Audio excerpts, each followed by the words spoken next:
What is up everyone? In this video we're comparing the Puma Nitro Deviate or Deviate Nitro, I never get it right, against the Saucony Kinvara 12.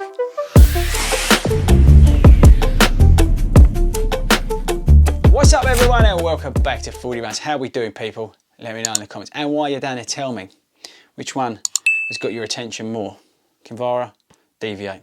Be very interested to know.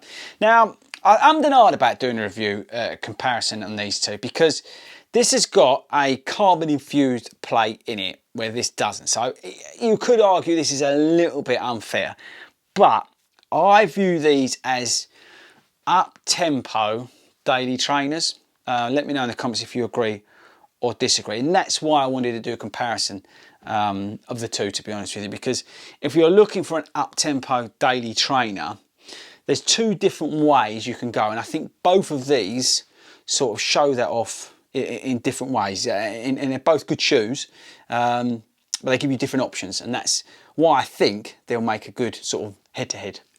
Okay, stats and features. So we'll start with the Kinvara 12. The Kinvara 12 is £120 here in the UK. You've got Power Run midsole, 4mm drop, mesh upper. What else? That's probably about it, isn't it? Low stack height, I think it's 28.5, 24.5.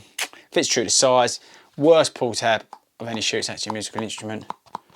And that's about it. Oh, you've got the hoof on the back, which they seem to have copied from Hoka. And then we've got the Deviate, which I think is about 120, 130 pounds. I can't remember, should have checked before we did the video. You've got the Inno plate, which is a carbon infused plate in this shoe. Don't know whether it's really fair, but okay, we'll get onto that in a minute.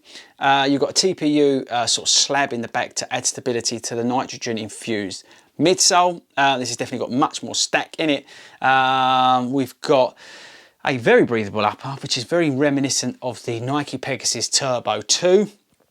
And you've got structured eyelets down the side. You've got plenty of padding on the ankle side, but nothing in the back. So you do get a little bit of heel slippage if you don't lace them down.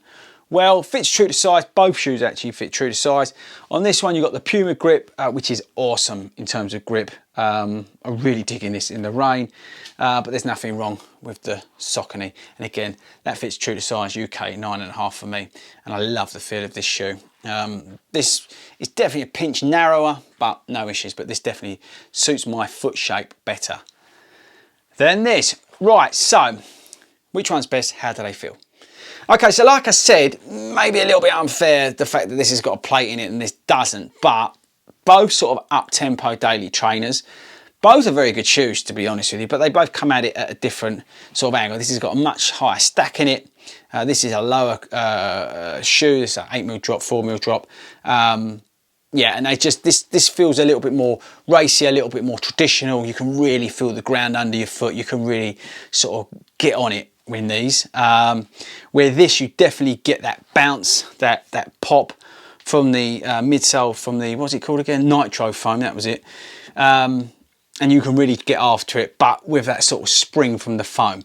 So this is definitely a more traditional feeling shoe. This is lighter. This is almost like, I say, an ounce and a bit lighter, and you can even feel it in hand, to be honest with you, how much lighter this is. So if you like a lighter, more sort of traditional racier shoe, this is the way to go for you. Personally, I prefer the Puma or the Puma, whatever country you're from and how you say Puma. But for me, I just really like the bounce of this shoe off the nitrogen infused midsole. It just feels great, especially with that little kick from the plate as well. I really dig the upper, I really dig the feel. Despite the little bit of heel slippage, I've managed to find a way of I find if I really pull this one here in, that sort of solves the problem for me. But yeah, I just love this shoe. I love the fact in this shoe that I can do like progressive runs. I can go out and run like out and backs, and I can do all sorts.